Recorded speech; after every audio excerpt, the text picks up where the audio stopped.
Yo, what is up, everybody? It's your boy Blaze back with another weekly live report. WrestleSense is up and running. I don't have my judge hat and judge, but this is the trial of WrestleSense, the trial of wrestling fans, more like it, though. But we're going to do it ass backwards. We're going to have the verdict first, and then we'll get to some rules later on. I don't know. Let's check and see who's in the chat here. Wally's in the building. As always, big shout out to Wally. Aaron's in the house. Good to see you, Aaron. Welcome in. Wheels, good to see you. Kelly Black is in the house. Big shout out to Kelly. William Kenna in the building as well. Great to see you. Welcome in, everybody. Monstar is here. Great to see you, Sean. Welcome in. Got some breaking news to talk about from this morning, but we'll get to that in a second. Andy Price in the building. There he is. Welcome, my friend. Welcome in. Judge Blaze. That's right. It'll be Judge Blaze here. Just not really. Just joking. We'll see how it goes. So, there is the trial of Roman Reigns and the tribal chief. There's the trial on NXT as well. So I figured, why not have the trial of WrestleSense here? And who is on trial? Wrestling fans. Wrestling fans are on trial.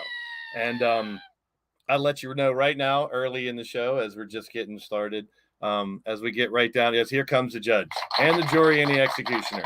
Now, but WrestleSense means you can like who you want to like, hate who you want to hate, cheer who you want to cheer, boo who you want to boo. Everyone has their own WrestleSense, and you're entitled to those opinions. But I'm here to tell you that wrestling fans are guilty. Wrestling fans are guilty. What are they guilty for? Bunch of things. Wanting too much. They want too much. They expect too much. Complaining too often. You know me, I'm more about the positive side. And trying to make a story out of everything. Backstage stuff. They know what Vince McMahon's thinking. They know about arguments in the back. They know what the wrestlers are thinking. Rumors. Shit, there's a whole channel just based off of wrestling rumors. They are what they are, rumors. So rumors are just rumors. There's a channel that's all they do. They act like all the rumors are true. So to each their own. Wrestling fans, like I said, you can cheer, boo all you want, but you're guilty. You're all guilty. Most of you. I can't say all. I won't put everybody in that package, but we're going to break some news first. So I thought I was riding solo here, but of course I got my man Doc in the building. What's up? Nothing. You have to get my computer time to load. Sorry, my bad. That's what she said. Loading time. Yeah, that was something. Yeah, man, I'm recovering from from some food poisoning. Oh, great! I think it's food poisoning. I don't know what the hell. Really, I felt like shit today. I actually missed work and everything today. It was pretty. I've it was told pretty bad. Some people this: if you suffer from food poisoning, you now know what I go through every day, every morning. Every morning, that's what I feel like I have food poisoning. That's my stomach disease. So welcome to my world, brother. Oh yeah, it's not a fun one. I'll tell you that. God bless you. I like I said, I was hearing what you were saying earlier, and I kind of get where you were coming from. Last night, AEW, I thought a lot of people were probably pissed off at the 5th member of the Blackpool Combat Club, which was Pac. I'm in my however, outfit. Yeah, I see the Cassius Ohno outfit. I was hoping to see Chris Hero. I was hoping to see Chris Hero, and thanks, Kelly. Appreciate it. But what I'm going to say is this. I really feel that it was good storytelling. I mean, Pac and Omega go way back to when AEW opened its doors. It was a great feud, and just the fact that he was like, I sat there for how long with my broken nose. It was very good. Pac let it be known about the story right off the bat. And I loved it. Yeah. Well, Chris Hero, for those who don't know, he does work behind the scenes. He's a coach, so he does work for AEW. He does help them produce some of the matches and stuff, and that's what I want to get into. I'd love to see him on the air come back, though, because I'm a big Chris Hero fan. Cassius Ohno. Oh, no. I can get away with it, and I look ridiculous, but he looked really ridiculous in the basketball outfits, in my opinion. I mean, yeah, the basketball jerseys, I was kind of wondering what was going on there. I actually met him for like a brief 5 to 8 seconds. He was going down an escalator. I went to Cleveland UFC to see CM Punk get his ass whipped within a minute and 34 seconds. But it was me, myself, and Jason from That Wrestling Podcast. By the way, happy birthday! Happy birthday, Jason. You know, my brother from another mother. Turned 21 today, right? Turned 21 today. 21st birthday for Jason. We'll just say 21st, maybe times 2. But you know, happy birthday to him. He's, like I said, I say it all the time. He's one of the greatest people I ever knew. But I'm going to say it like this when it comes to Chris Hero. He was going down the escalator, and this was still Chris Hero when he was not as Ono-ish, if you know what I mean. And I was like, is that Chris Hero? I'm like looking at him, and he like looked up, and I went, and I just did this. I'm like, what's up, Hero? And he went, he looked up and did the, like, yes. I was like, yeah, it was a good moment. You know, just I got some ginger ale for you, Doc. Ginger ale. Oh, that is the actual official drink of a tag team from RWA called Ross and Son. It is basically my 3 sons. I love ginger ale. Yeah. Yeah, it is one of the most twisted tag teams out there. It's just very uneasy what these guys do, but they come to the ring to the Mr. Rogers neighborhood theme. It's pretty cool. Well, but, I didn't have anywhere to go with the trial thing. I just using it because that's what's going on in some wrestling shows right now. Yes. But now that I do, because some news came out this morning, which is very polarizing for AEW. I don't know if you've heard this yet, but they have some new rules they're going by. Are you talking about the moves on the list or whatever? Yes. Okay. So is that legit? Let's share this. Yes, I've watched 4 podcasts today talking about it. Fightful talked about it, and I watched them talk about it. I actually jumped onto a podcast with my friend Vince McSham because they were talking about it. I brought it up, and they were going a different direction than I wanted, that I think this is going. So we'll quickly go over. Now, as soon as people saw this, they go, oh no, they're banning moves. It's WWE all over again. Pause for a second, people. Stop and let me read a little bit of this first, because moves that are banned or need to be approved by the company. This is something a lot of people have talked about for a long time. Don't let the talent just do whatever they want. MJF smacking drinks out of kids' hands. Punk diving into the crowd. Those are just lawsuits waiting to happen. Even Moxley throwing his water bottle into the crowd. Those are literally accidents waiting to happen, lawsuits waiting to happen. My take on this, before we even read it, is I think they're closer to this agreement with Warner, and they have to make some changes. Here is some of the changes. All right, here's a list of moves and actions that the company wants talent to have approved by coaches. Before that, here's the important one. Banned unprotected chair shots to the head, shots to the back of the head. There's a theme here. Buckle bombs, blind moves backwards to the turnbuckle, fencing responses, which is basically faking that you're knocked out. Stick your hands up, pretending you're knocked out. Seizure cells. We just saw that with Bryan Danielson. Spitting. They don't want people spitting on the fans or fans spitting on them. Bleeding in the crowd. I can see why. If you got your blood on someone else, they really probably wouldn't want that. Weapons or projectiles in the crowd. Taking drinks, food from, we just talked about MJF, or physical contact with the crowd. Like, for instance, you get a fan to hold one of the wrestlers back while the other wrestler chops him. Shit like that. It could be a problem. That's all they're banning is some of these headshots. Look what happened to Cody Rhodes when Sean Spears walloped him. I mean, he was out. Like, he split his wig, as they like to say in Uniontown. It was insane. Like, this is protecting the talent, though, Doc. We've talked about how dangerous this job is.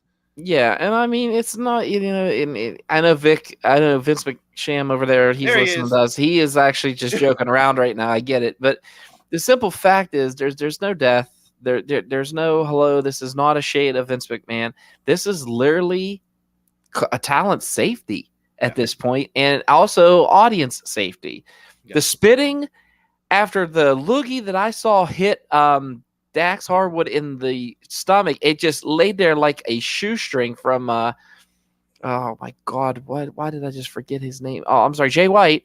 Yeah. I mean, he spit a shoestring right on that man. I mean, yeah, it's okay. I mean, if they're gonna spit on each other here and there just to get that emotion, that's fine. The buckle bomb thing, that's the only one I'm kind of like about, because I mean, it wasn't that, the buckle bombs aren't that bad, because you're blind moves towards the backward to a buckle too. So like a German suplex into a buckle. That's just I mean, we saw Kenny Omega get dropped on his freaking head with that Tiger Driver 91. Are we going to see big moves like that on occasion? I think so. And the thing that me and Vince were debating as well, is I saw on other podcasts and tweets and stuff, they think the product's going to change because of this. I don't think the product's going to change that much. I don't think it is either. I mean, AEW is, I mean, they have ratings. They have a huge fan base. There's a reason for that fan base. They're going to want to keep that fan base. But they're also going to want to keep this deal with Time Warner. What people are not realizing is this. The simple fact is, if you are going to be on HBO Max, that is no longer $50, $60 a pop for a pay-per-view. Yeah. You are getting that. All Out and All In are back to back. Yeah. Here's the thing about that. Do you really want to pay $60 for 2 straight fucking weeks? Or do you want to pop Max on and hit enter? Well, you know what else, Doc? We're seeing less cussing, less F-bombs and shit bombs on AEW. I don't know. There was one on Dynamite. Well, they'll let the holy shit chance go, which I like. I don't think shit should be a banned word at all. But let's talk about banned. That's what they banned. Just some of the headshot stuff, faking seizures, spitting, bleeding in the crowd. Here's stuff that people are getting lost in translation. These are just things that need to be approved. And the way, and I give Fightful credit, Sean Ross Sapp covered it pretty well. This, to me as well, I kind of take it the same way. Between production, the coaches, the talent, and the management, this ties it all together so that someone's not going off on their own and doing something, throwing someone through the announce table, and the cameraman didn't know that was going to happen. So now they're trying to tie it together where production value will go up with some of these things. So there spots and bumps on the ring apron and outside. Doesn't mean they're gone. They just have to talk about this is going to happen. And they might say no sometimes if it's too much. Yeah, because real quick, just being in the locker room, watching wrestlers discuss stuff. If 3 matches in a row are going to work the arm or do a 360 out thing, that's how a product gets stale. Yeah. RWA, there was a gentleman by the name of Brian Johnson, and I'm going to go ahead and just pull the curtain back just a little bit, not too much. Brian Johnson walked in and said, "Is anybody here working the right arm?" And everybody gave him this weird look. And he says, "If somebody's working the arm, let me know so I can, work another body part." We'll just say it like that. And it was respectful. It was his first time in RWA at that time. And it was just awesome because many people do that. A lot of people everybody goes in their own thing, discusses their match, but the simple fact was, the simple fact is some of these dives, some of these top rope moves, Vikingo is going to kill himself one day, especially with the.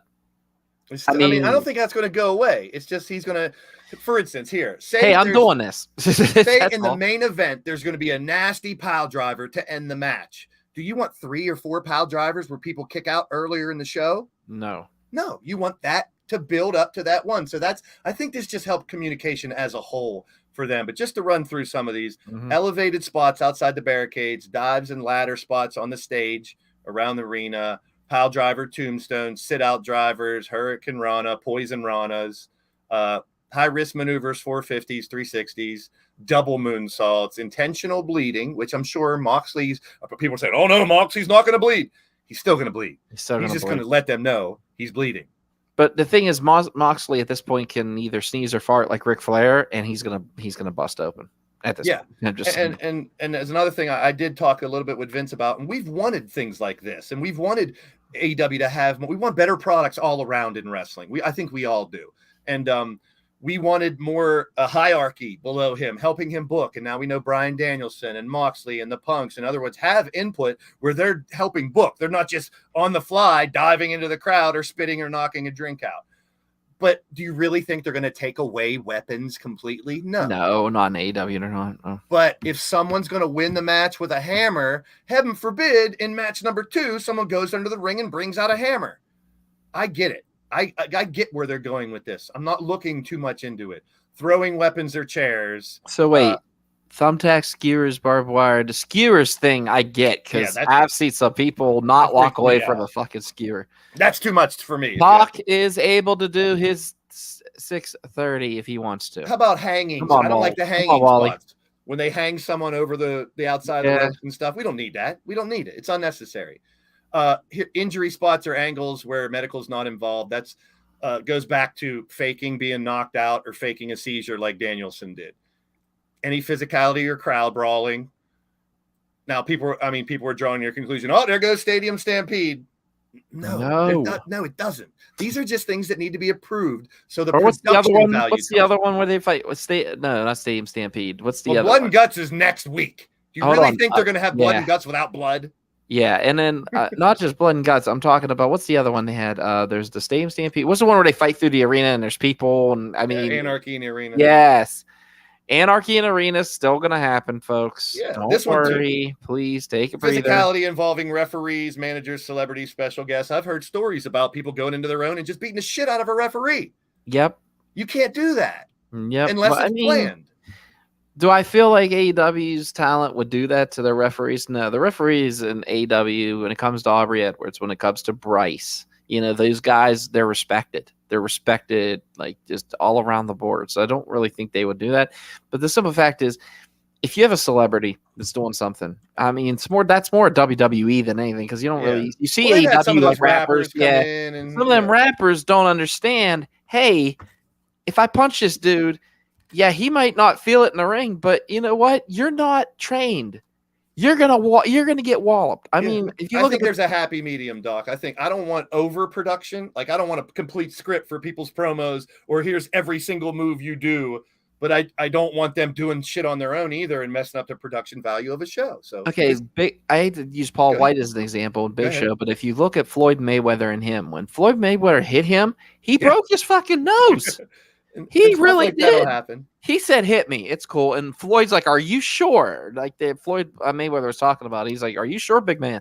He's like, "Yeah, just give me a good one." He did. He fucking if it's a planned goddamn spot, nose, like Dante Martin's freak accident with his leg. If that was a planned spot and they practiced it, he knew he was going to do it, and it happened. It's a freak accident. If he went out on his own and just did some move he wasn't supposed to do and got hurt, that's a different story. Yeah, I think this helps eliminate that. I don't know, but once again. Guilty. Fans are guilty for over analyzing things and making mountains out of molehills and stories where there's really not stories. We had that. I think I'll bring it up later. Let's get to the Six Senses. I'll bring up things I don't want to bring up for reasons, but I've got some fun shit too. Go ahead.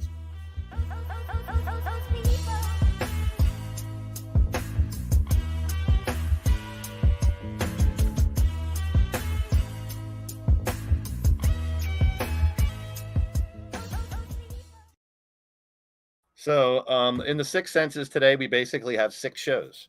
So every week we could do this: SmackDown, Rampage, Collision, Raw, NXT, and Dynamite. Because we'd have 6 big shows basically every week. So we'll start out with number 1, which is SmackDown. And of course, speaking of trials, we'll get to the trial. But did you know? I didn't know this. Money in the Bank 2023 was the highest grossing arena event in the history of WWE. That says a lot, man. Yeah, it does, actually. I mean, simple fact is Money in the Bank was in England, right? London, UK, whatever. Simple fact is this. They need a WrestleMania in England. That crowd was fire, and I thought... We're getting one. It's called All In. Oh, okay. I'm talking. I know. I did that joke somewhere else, and all the WWE people were all over me when I said it. That's okay. Let them cry. I talked to this on Vince's show too, and we talk about it a lot. I try not to compare the two. I want them both to thrive. I got favorite things about both of the companies, so it's not like botches are a whole nother thing I didn't even bring up. Shit happens. People make mistakes. Yeah, I think it brings more realism to the product when you do see some people make mistakes. That's just me. But that's what it is. I just quote my father-in-law. It is. I think Roman should have done this. He should have played the 5th. Jesus. I love that. You know, if I find funny pictures out there, I'm going to post them. I plead the fifth. Yeah, I guess. But all right. So the whole thing with, you know, when he got on his knees, I'm pretty much sure there was going to be a low blow coming, but good stuff. I mean, it's the drama that we get in the Bloodline storyline, which doesn't seem to be ending. Solo holding the chilies. I call them the chilies because they look like some red chili peppers, baby back ribs. So, I mean, what'd you think of all this, Doc? The tease of Solo, I think it's just ramping up for more. What do you think? It's great storytelling. It's very good. I mean, these guys, the thing is about the Samoan dynasty is and I'm gonna say kids, these kids, all of them, including Roman, know about storytelling. And you got one of the master storytellers there to help them guide them, which is Paul Heyman. Hell yeah. However, I will say, whenever Roman went to his knees, when you have your 8-year-old, who's going to be 9, by the way, on Monday. So on Thursday, we're going to have a little birthday celebration, I think, for him. Hell yeah. But I thought it was just hilarious as a simple fact that the 8-year-old goes, Daddy, he's gonna low blow him. And I went, no, not at all. I just love the fact that my kid called everything. He did. He literally called it. So I loved it. Bubsy, good to see you. I hope you're doing well, Bubs. Even her daughter was like, no, Mom, it has the opposite there. Mom saw it coming and the kid didn't. So she's got a little one too. Oh, okay. Well, like I said, as soon as Bodie called that, I started laughing. What's up, we Bubs? saw Jimmy get hurt. We saw a new dynamic in the bloodline, which I don't mind. I mean, I would have liked a little more wrestling in the show. And that's all. That's just me. But like I said, I like separate products. Yeah, I want more fighting and wrestling. I get it on the other one. You're going to have shows that don't have as much wrestling because they want to do these skits. They want to do the promos. They want to do things because they want to get that big event where you make the money promoted. So, yeah, I mean, these shows are to really push these storylines, even if it's not fighting and it's in the ring or it's backstage. Yeah, so. And I'm not knocking the bloodline at all. I've said it here on this show a million times. One of the best storylines in sports entertainment and wrestling history. And I think it's not even close to being over. We'll see. So the Usos stood tall. They got their shots in. And next thing you know, we're going to get this tension at least till SummerSlam when they have their fight, and probably past that more. I don't really buy Solo being a tribal chief, though. He doesn't come across. I like the tease, but I don't really think. But he's young and hungry, and you got to look at it like that. The simple fact is he was young, aggressive, and hungry in NXT. So, he's learning from the best manipulator, backstabber in the business right now, which is Roman Reigns. So, I mean, if you go back to, I hate to use Star Wars folklore, but I will. Look how Palpatine became Emperor Palpatine. He ended up killing, I think, Darth Plagueis the Wise or Darth something the Wise, and, killed him. Like, that was the only way the Sith knew how to, step up the ladder was take out the big dog. Yeah. And when he looked, pun intended. Exactly. I was going there with that. But where I'm going at is like when he held those chilies, as you want to say, when he held that lei or whatever in his arm, and he looked at it and like you could see Roman like, oh shit, another one. Here we go. So yeah, it was good. It was good. I like to see. I do feel that Roman will be victorious at SummerSlam. Roman will have those belts till next WrestleMania. Okay, I want your take on this, Doc. A lot of people I've heard saying Roman should have never took a pin in that tag match. Oh, absolutely, he should have. He still has the belt, people. God, so let him take the pin. Let it more drama. Let Jey Uso sell you. Yeah, that he's the main event. Jey Uso. I don't know. People don't like to be surprised. I didn't think he was going to take the pin. I mean, hell, you could go back a couple episodes, and I said this. I said it right on this program. I thought Solo was going to take the pin, but no, they did the right thing. Roman, for the business, did the right thing. Yeah. Does it hurt his title reign? Does it hurt? Does it hurt him at all? No, it didn't. It actually built Jey and the Usos up more as a real threat that someone could take his title. Who knows? I mean, look at Imperium. Imperium beat Owens and Zayn, and who are still tag champs. I mean, the simple fact is you give everybody that, wait a minute, oh shit, did this happen once? Can it happen again while the gold's on the line? It gets you watching. It gets you wondering. Now, I don't want to see Roman take a pin 8 weeks in a row. I don't want to see champions lose in on title fights every week, but if it's done at the right time, it does help the story. I mean, I'd love to have been a fly on the wall in William Kenna's house when he took the pin. I'm not gonna lie. Simple fact. I know William Kenna was not probably happy about that, but that's all good. Let's get to the second show would be Rampage. Don't have the one thing I do want to talk about on this one definitely is they had a real hell of a match. No, it was Collision. My bad. I'm ahead of myself. We had the semifinals where we saw Guevara and Garcia and Cage and Big Bill win to go into the semifinals that were last night. So, I mean, they're using Rampage a little differently. It was their 100th show. They're using it to set up the other shows. I don't mind it as much. It's definitely seems to be falling in the C category if you're going to rate the 3. Happy early birthday, Bodie. Happy early birthday. Thanks. So, he's going to be 9. 9 already. Almost double digits, big guy. Yep. Almost double digits. Yep. Let's get to Collision where we got a little bit of extra things to talk about. They're really putting some work into Collision. Hey, how about Backstage is All Elite? How about that? Yeah, that is right. WWE Backstage. I do remember this show, and everybody there is All Elite. It is crazy how mind-blowing, isn't it? Now. That's only, a couple years ago, too, wasn't it, where they did Backstage? I mean, it had to be. Thanks, Kelly. Probably more years than I'm thinking. There you go. Happy early birthday for Bodie. But I thought it was funny that this picture popped back up. It did. I saw it. Someone posted it on the Facebook socials. I was reading. I was laughing. So this match was phenomenal. Wow. Yeah. And I am not mad that we're going to last year, for instance, WWE had a lot of rematches. We were seeing all these rematches, a lot rematch. But in this case, we are getting a rematch, and this time it's for the title. People want this rematch. I can't wait for it. This is a great fight. I mean, it was Juice Robinson and Jay White. My God, just a simple fact is they went toe to toe with FTR. And the thing was, it wasn't like there was many shenanigans. There wasn't many, but it's just a simple fact that you have a team who you already know is talented in Juice Robinson and Jay White. Just to take it and go head to head with FTR, it was phenomenal. And they use the Eliminator to justify them, who haven't really been teaming that much here. They've actually feuded against each other before, but they weren't really good as a tag team. Yeah, he's replying here. I see. That's okay.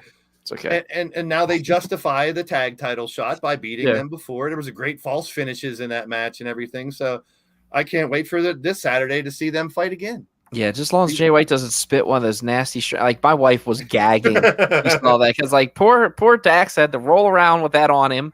It just didn't go anywhere. It literally was like bloop, and I was like, yeah, it was big nasty. Chuck in the house. Good to see you, man. Keep those thumbs up coming, man. We got 8 up on the board. We can get that to double digits. What else here? Another one I wouldn't mind seeing a rematch. I think we are going to is Punk Samoa Joe. I think we might see that one again. That's definitely a feud that's brewing right now, and I'm loving every minute of it. I mean, I love the backstory. They showed all the backstory. Doc, I didn't watch ROH back then. Oh, so you didn't get to see any? Okay, so yeah, like I said, like with CM Punk and Samoa Joe was always a legacy, but this was the guy that always had Punk's number. And for Samoa Joe to be like, after all the bullshit that's been happening, especially with that man up there, CM Punk, simple fact is, let's do it. Let's end it here. Let's do it here. Let's let you progress on to the Owen Hart tournament. Let's, boom. I thought that was great. It was a great fight. So Collision's been putting on. I've tried to. It seems different than Dynamite to me. Do you get a different vibe out of Collision than you do Dynamite? Little bit, but not too much. But I really love the whole. Like if you go back, I think I said this before. If I did, I'm sorry. CJ likes to bitch about me repeating things. No, you're fine. Saturday night's main event. If you remember, whenever you would turn your TV on at 11:30 and pray to God that Saturday Night Live wasn't on, and this was. That's how I used to do, because we didn't have guides back in the day. We didn't know when it was on. I would just turn on 11:30, 11 o'clock every Saturday night just to make sure I saw it. But I will say, just a simple fact is, when it comes to like that Saturday night's main event vibe, because there would be promos right before the dun dun dun dun dun, that music. But you would have those promos beforehand. I remember the one time I turned it on and I was so excited because I was like, oh, here we go, Saturday Night Live. And here come Uncle Elmer on, like, and he started eating his fried chicken. He's like, I'm going to win the body slam match against King Kong Bundy tonight. That's what's going to happen because I'm a country boy.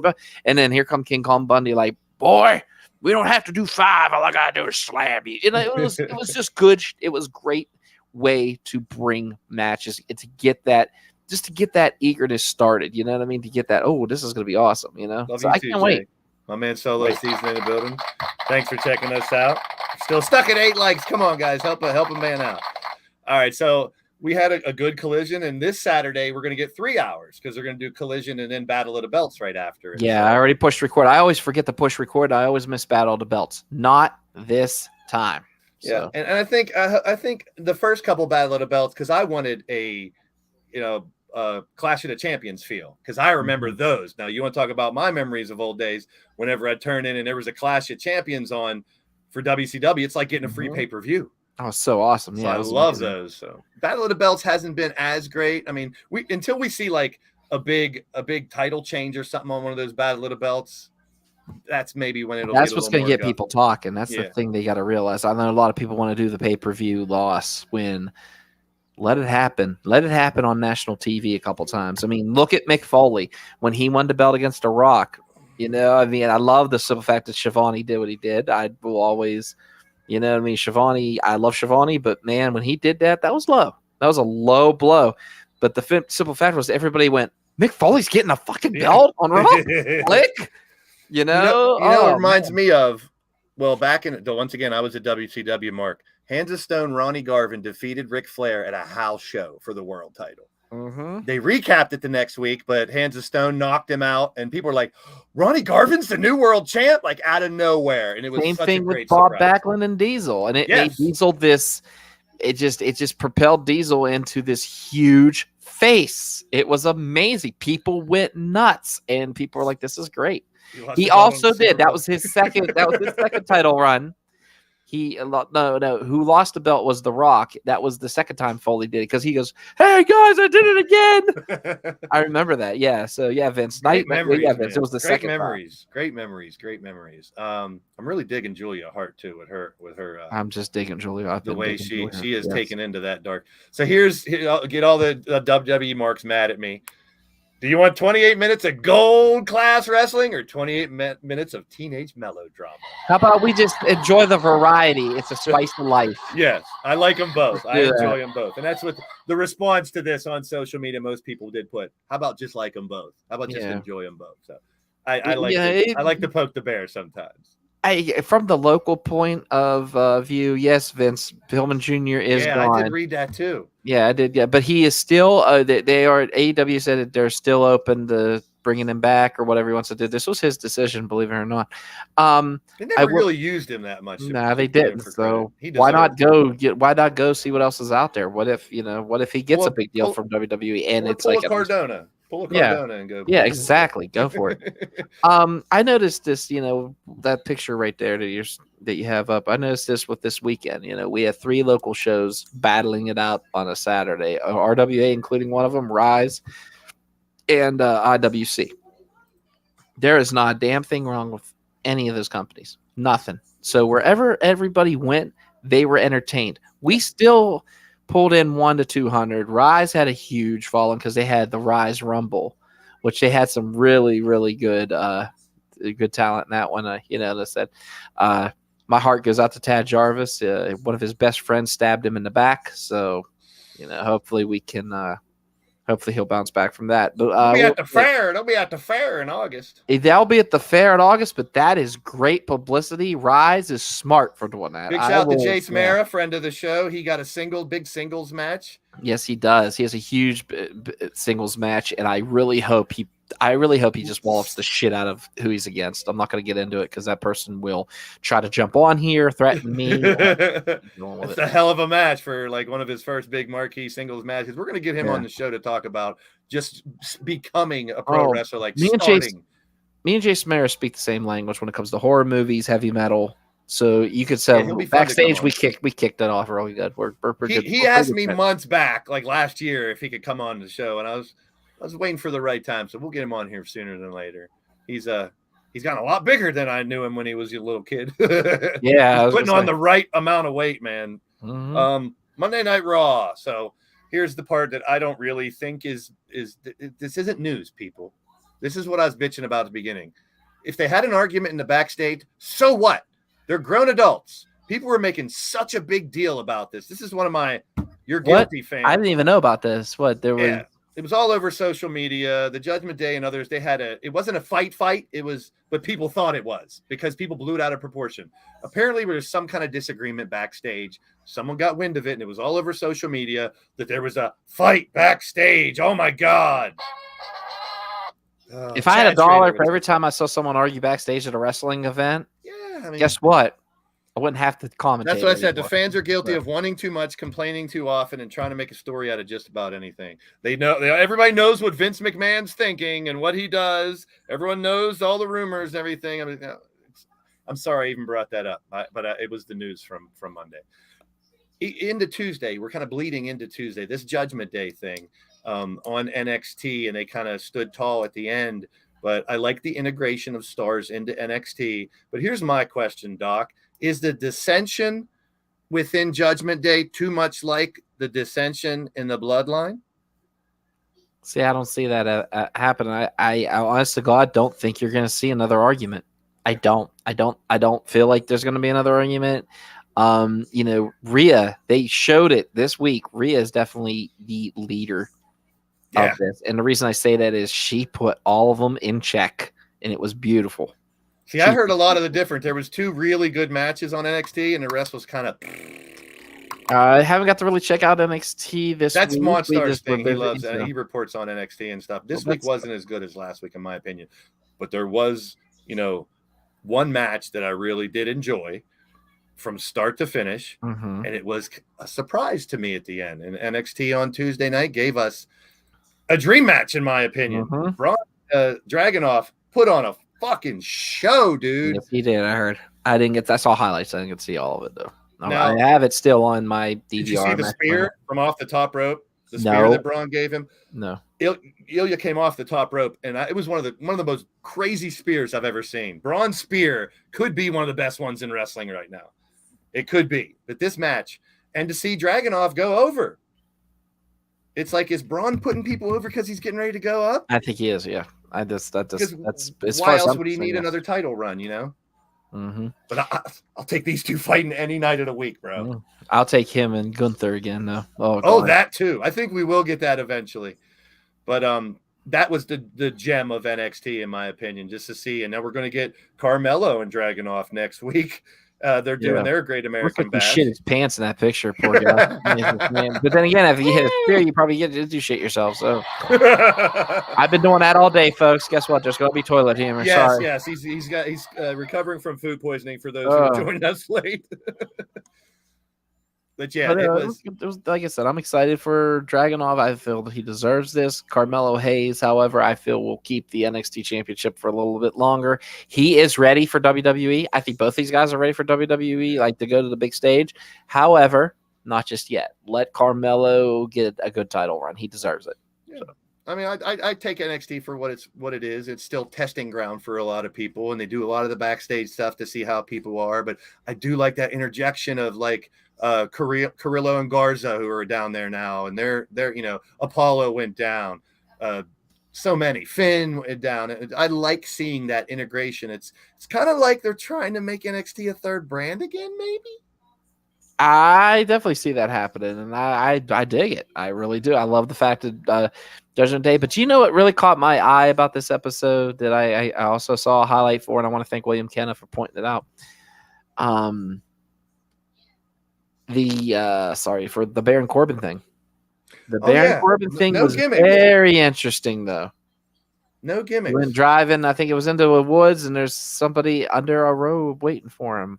He's wonder who that is. He's one of the top merch sellers in WWE. He's in the top 5. Uh-huh. I saw that and I was like, wow. As much as people hate on him, but I think it's a good move trying to wipe the slate clean and starting something fresh. Who do you think the guy in the robe is? I'm just gonna say I feel like maybe he's back from the Funhouse. There is a lot of, on the 19th, the DLC's coming out in the game, Bray Wyatt and Uncle Howdy. I know the first thing I'm doing is taking the mask off Uncle Howdy, seeing who's underneath the mask in the game. That would be kind of cool. Watch it be Bray just to screw with you. It might be. I mean, I don't know, but I think we're getting close to a Bray Wyatt return too, and I'm hearing mixed things. They're going to bring back the Fiend. They're going back to his original thing. They didn't like his last character, so I liked it. I did too. We didn't get enough of it. You got to see real Bray Wyatt. You got to see the Bray Wyatt like thanking fans, like, man, y'all didn't give up on me. I like that. However, we were going somewhere with Uncle Howdy, and we never got the payoff. No, we didn't. All we got was the Mountain Dew Pitch Black match, which I thought was cool how they did the look was very unique. I did like badass. When you go look at the backs of it, it is kind of look kind of cool. We're on Dynamite. Boy, Dynamite. All right, yeah, it was a good episode. I didn't mind it. Ratings. Let's talk about ratings, everybody. Everyone loves to talk about ratings. I was just talking with Vince on his show about it a little bit. This is what I'd rather look at. And I know it's not directly comparing WWE to AEW because, once again, I don't want to compare them. We're past the days of 3 million, 4 million. Those days are gone. People watch TV differently. This is Wednesday's cable. They're number one on Wednesday. What more do you want? Do they need 1 million? It'd be great if they did. I'm sure they'd be happy. But to be number one on your day should be enough. But people want more. People want more. But the ratings, I know they take some different things into consideration now with the Nielsen ratings. But to me, you can choose whatever you want to like. Don't let the ratings tell you what to watch. But on Wednesday night, and there's some great shows on there. I know they're not all like Summer NBA, Big Bang Theory's repeats, Sports Center's on every day. Mayans is a great show, in my opinion. I fucking love that show. If you're a Sons of Anarchy fan, Mayans is a great show. And any of the Walking Dead series. I think Dr. Pimple Popper's getting the short end of the stick here. And Guys Grocery Games is all the way down at the bottom poor. But I mean, this is more like the ratings that I would pay attention to. If you're winning your day, that should say something. Yeah, but the thing is at the end, okay, and I'm almost at the end of the day. I don't care. I just don't care about the ratings. I care about what's on my TV and what I'm watching. Like tonight, I'm gonna watch the Adrian Adonis episode of Dark Side of the Ring. I'm excited about it. That guy right there, you want to talk about pissing me off as a child? He was one of them because he took away Piper's Pit. It was the flower shop, if anybody remembers. Oh God. I was 50 shades of fucked off. Well, it wouldn't be a WrestleSense podcast without someone delivering pizzas. Oh, what's up? What's up? In the car, on the road. How was physical therapy tonight? It was rough. There was a few times I said, fuck my life, but in a good way. It's fucking pouring down rain, dude. Look, I know it's here too. I need it. Look, I'm in my Cassius Ohno outfit for you, CJ. There you go. Oh, no. Had to wear my jersey for you, bro. Nice. I'm glad you could make it on here. Did you get a chance to see Dynamite last night, CJ? Bits and pieces, yeah. I liked Nick Wayne. I liked him more so for the story rather than the wrestling, but the wrestling was fine. Little bit spotty at times, but you got to expect that. But I'm glad they showed the story. I'm glad they put a story behind it. Just said, here's a young kid starting out. I feel like he had a very good first showing. Yeah, I enjoyed it. I enjoyed Nick Wayne's performance, and the 8-year-old was upset. He was very upset about Nick Wayne, but I told him a sentence that was given to me when I first started, and that is, you start out on your back, you end up on your back. I thought that was cool, and I thought that it was really good to keep that wrestling tradition alive. Swerve Strickland showed that he is a savvy veteran. Pardon me, I'll learn to talk one day. But I really thought that he brought a lot out of Nick Wayne. Plus, Nick Wayne has history with Swerve Strickland. If you watch the highlights, there was one where he caught him in a cutter, like I think it was an indie show, and up in the Portland area where they. Yeah, Defy or something. I can't remember what. Defy. Yeah, but I mean, just think about how. I mean, the kid's 8. He just turned 18 like a couple days ago. Yep, Monday, I believe. And they got him on there, and he's going to develop physically. I mean, I didn't know he had history with his family, so that was all new to me. I just knew he was highly touted. But the fact that he's third generation. Third, yeah, that's awesome. But he's a product of AEW, you know what I mean? Like when you like okay, I hate this. I hate to bring Hulk Hogan into this, but I will. Like Hulk Hogan was a product of WWF, like the whole Hulkamania, everything like that. I'm not talking AEW days. The only reason I'm bringing this up is some fact that like Nick Wayne, if he propels himself into something, you know, he was in AEW. That's where he was built. That was he was brought out. You know what I mean? Like in front of the masses. So it's kind of cool. Billy Stark, same thing. You know, she's just graduated, and she's she had a match on the pre-show for the pay-per-view. You know, it was pretty awesome against Athena, and she did phenomenal. To the point where I wouldn't want to do this because I like the mix of old and new. But if you took the 40+ characters out of AEW, they have a very big, wide core of young people now in there. Plus, a hell of a farm system just based on what they used to do with Dark. You know, what they might do at house shows and what they did in all these cities when they were traveling around and giving people a chance. Yeah, the opportunities through AEW are amazing. I just wish a certain ref would get his heel together and just one time. We need to see it happen. There's a bunch of names from this area. We need to see him with Aubrey and Bryce, and he needs to really insult Aubrey a couple times, I think, because he insults people, folks. That's what he does best. He's good at insulting people. That's why we love him. That's why we love him. So what about the semifinals? We got Cassidy and Darby losing to Sammy and Daniel in that match. That's the right move. Move. Especially considering who they're going to be fighting. And I think is one of the best things going right now in AEW is the end. I hated it when it started, but I love MJF and Adam Cole right now. Oh, the bar scene was amazing. I mean, MJF it reminded me of CJ. He's high-fiving fans, like playing the face. But something's boiling and bubbling in MJF. I say you put the straps on them for a couple months. I wouldn't be mad at it. I mean, they work so well together. Just Adam Cole's standoffishness and MJF kind of egging him along. It's entertaining as shit. Well, look, he was fighting with Britt before that interview. I love how they're just throwing little pieces of pepper and salt everywhere. You know what I mean? Nick Wayne's going to dip into New Japan as well. The All-Star Junior show. Good. Oh, great! That's awesome. I'd love to see him compete. Thank you, Andy. Thank you, Andy Price. And then of course we got the two names. I was hoping. I keep going to call him Cassius Ohno now, though. Call him Chris Hero, please. Chris, I like the Chris Hero name way better. So, but like I said, I do know he's a coach. He's in the backstage. He's helping out, and whether he fights or not someday, he was rumored to be, the BCC guy. But we got Pac, and Pac told the story right off the bat about how he's waited so long to get revenge. I love that. Good storytelling. We talked about it at the beginning of the show. I just love the fact that he grabbed the mic and said, "I've been waiting how long after you broke my nose?" Blah, blah, blah. Yeah. I loved how they did it. I do want to point out one thing real quick. With the video game thing with MJF and Adam Cole, it gave you that 2 seconds where you feel bad for MJF when he said, "Well, I don't understand." That hits you. It did. He was good. He's a good actor. He did good. He made me feel bad. I'm not. Even my 8-year-old felt bad for him. My 8-year-old don't take this quote wrong, but there's a lot of pro wrestlers that aren't really good actors. But there's a lot that really are great actors. I get you. You know what I'm saying? MJF comes off very, very believable. Can I switch that up on you a little bit? I get the actor thing, but instead of actors, can we just say entertainers? Yes. That's what I would go more towards. They're all entertainers, and they're all really great at what they do, or else they wouldn't be professionals. I had a gut feeling that was coming out of that man's mouth. That's why I was like, I'm just gonna let CJ handle this. That's why I had to preface that with I'm not knocking them as bad actors. Yeah, I got you. You can no, I get it, but like someone being in the business, I would prefer entertainer. That's all.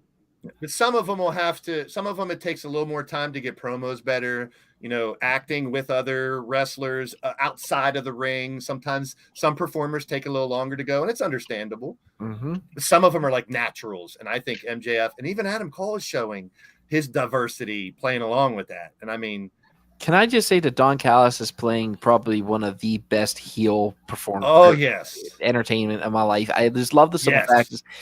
When Callis come out and brought out, when you see videos of someone who's passed in your life and you pull on that heartstring just so you could get ahead. I never saw him with long hair either. Yeah. That was low. CJ, what's your thought on that one? Yeah. I like Callis, and I like where I feel like they're going with the story with him and Kenny. And if I think it was either on Busted Open or Fightful, like Callis is wanting Omega to be like the singles guy, the best bout machine. But the reason he turned on him is because he's too concerned about being buddy with the Bucks and I like that. If that's how they're gonna, play it out on TV, I'm good with that.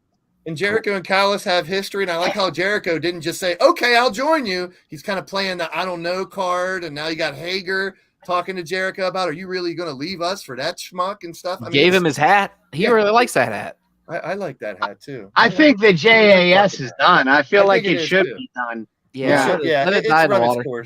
Yeah, let it die. I can't wait to see who else. I mean, if you guys could add someone to Jericho and Callis, who would you put with them? I say Punk. Ethan Page. Punk. I'd love to see him. Punk. Punk and FDR. I say you put them in there, and then that would cause that whole elite, and you could take this thing and just watch it go. Just a thought. I like what Page is doing with the Hardys and whatnot. I like him as a baby face, although I feel he's a way better heel. But yeah, me too. Yeah, definitely. He's all ego. So that's the question. Who will join Don Callis' family? I'm intrigued to find out. I think and like you guys said, Don Callis is playing a really good part right now, and I'm very interested in it. I'm going to go with my 2 picks like I did for the Blackpool Combat Club, and I'm going to say Orlando Jordan and I forget who the other guy was I picked. I picked someone out of just obscurity just for the hell of it. But we got the other name who is arguably the hottest free agent in pro wrestling right now, and Kota Ibushi is coming to AEW for Blood and Guts. I mean, the Golden Lovers. I don't know much about the Golden Lovers, but him and Omega were a tag team in the past, and they were pretty successful, and now we have the Golden Elite, if you will. That's cool. That's just cool. As long as they're not the Golden Showers, we're okay. No Golden Showers. Damn it. CJ went out when I said Golden Showers. Golden Showers. I heard it, but I just got home. I just wanted to pop in real quick. Appreciate it. All right, brother. Get well, I'll talk to you guys. All right, see you. So I'm pumped about, we talked about earlier where I said that I felt that getting like a free pay-per-view during the week, and I think to get a 2-ring cage match like Blood and Guts on regular TV, I'm stoked. So are you sitting down for this one? I was offered free tickets for this. All I had to do was drive, and I had to pass it up. As much as I didn't want to. At where?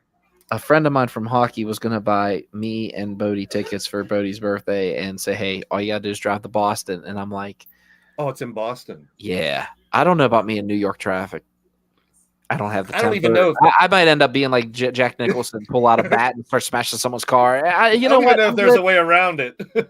I feel like you're going to have better seats watching it from the TV anyway, the close-ups, all the action. Hell of a gesture. But I thank Tommy, my friend Tommy, for offering, but it is what it is. El Capitan, there's Raph, my boy Raph in the building. Hola, ¿cómo estás, my brother? Welcome in. So yeah, I'm pumped about next week. I'm pumped about the future of Nick Wayne. MJF Adam Cole versus Sammy and Daniel. I think we're going to get MJF and Adam Cole versus FTR for the tag belts. It's going to be awesome. Just don't put that on a pay-per-view, because I don't think MJF's going to fight twice. Nah, MJF, what you do is you have FTR beat them. You have MJF blame Cole, or the whole you did this, well you did this. We never got to do the double clothesline. Like make it entertaining, and at the end have him hug, say, "Oh, I'm still your friend," blah blah blah, and then boom. When they finally do, they're going to have the biggest pop for a double clothesline in the history of wrestling. Yes, I think that's why they're working towards it.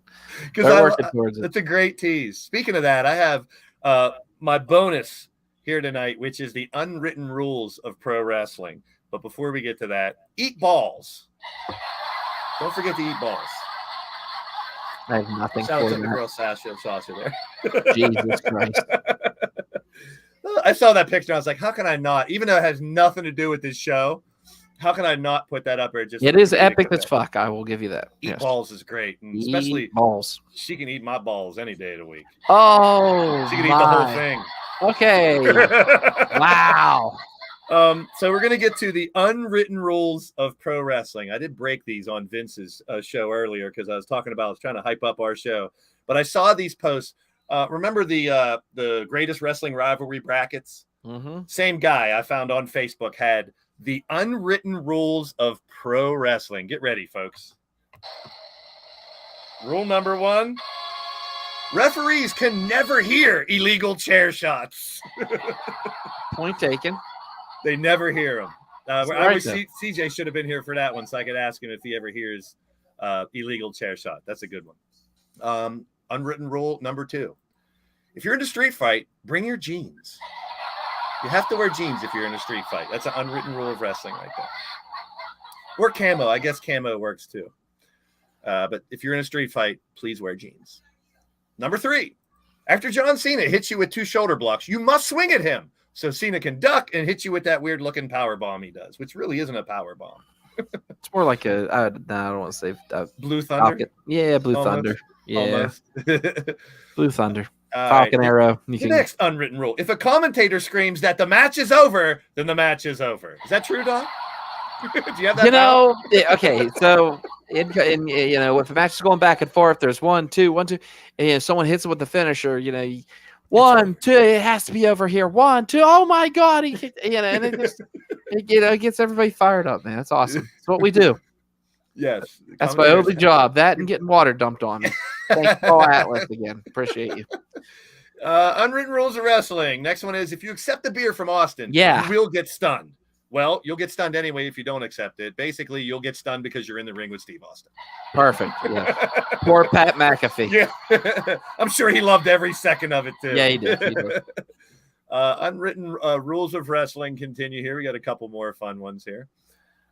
You don't have the energy to simply tag your partner, but you do have enough energy to do some breathtaking moves beforehand. There you go. It's that desperation crawl to the corner. Wow, look at the lineup on that picture, though. Is that an old Survivor Series? Yes, it is. Look, you can see draws. Who is it? I can't see who's in the Carlito. There was rumors he was coming back, and nothing came to fruition with Carlito. That's actually Jim Duggan with his hands up. Yeah. And I'm looking at this. Is that Cody? That's Cody. Young Cody. Yeah, I think that is young Cody. Okay. But who would be on the side with Orton? Would it be like Evolution? I couldn't tell you. I don't know. But there's 1, 2, 3. There's 5 people. How many people are in this freaking thing? I don't even know what match that is. I didn't even look at it. I just know. I can just think of a million spots where a tag team partner is crawling over to his tag partner. He could barely reach, but when he gets thrown back, he's going to hit some kind of spot. Mm-hmm. So, unwritten rule of wrestling. Another unwritten rule of wrestling. If your opponent is running at you and you jump, they will duck underneath you. Well, yeah, you don't want to get a sack to the head. No ball sacks to the head, please. One last one. Big shout out to Wrestling Gaff M Pen. If you're facing Moxley, there will be blood. Oh, wow. That's good. Oh, it might have been DiBiase. It was like, Cody was hitting Randy, so Cody was on the other team. Well, yeah, I mean, if I remember, Cody was the first to get thrown. Wait, that was a Raw, Cena and Randy versus the whole Raw roster. Good shout out to William Kenna. Hey, he is a genius amongst the geniuses. I was wondering why there was like 5 on one side. So thank you. Great guy. I just wish he'd give Hogan a shot, but he never will. That's okay though. Big shout out there. All right, though. I think that's all that I have. Do I have anything else here?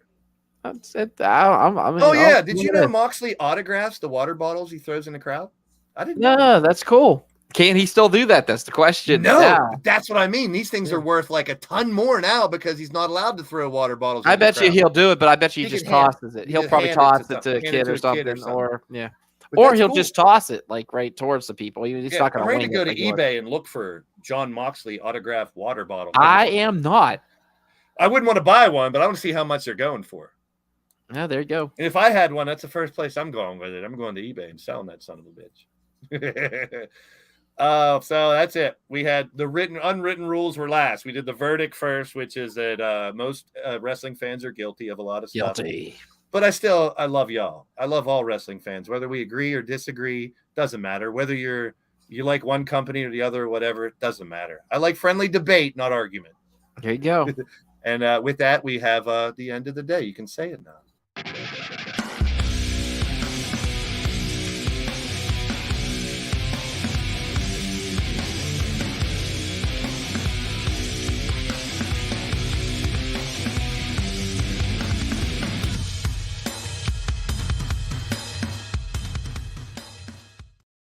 All right, I got an end of the day that's probably going to get me into some trouble, but we'll let you go first. Oh, okay. Well, at the end of the day, don't let lists, don't let rumors, don't let things ruin pro wrestling for you, folks. Don't let 3 shows in one weekend ruin pro wrestling for you, folks. Just enjoy it. Let it come naturally. You know, before the internet, man, we didn't have any of this. Everything was a shocker. Not the favorite CJ shocker. I'm talking a shocker. Yes. Just have fun. Enjoy it, man. Just enjoy. I say it all the time. I know I preach and you people are probably like, shut the fuck up, Doc. But that's okay. You know, it's just me and him today. Ray's not here. But that's all right. I love being wrong. I really love being wrong. We do our little picks and crap, but yeah. Ray's in Milwaukee right now. So at the end of the day. I'm at a black and white gala. So no, I am not watching. No, that's fine. That's fine today. You know why? Because A, CJ's not here to yell at you. Yeah. And number 2, we haven't seen it in a while. That's a good thing. We saw you and Monstar sitting watching. You know what? That's fine. Smackdown. You know what? I would say, you know what? Monstar has taste in Universal Monsters. He has taste in NXT. He's a good guy. And he has taste in managers. Because Fuji. Fuck a Fuji. Fuji. Can I get a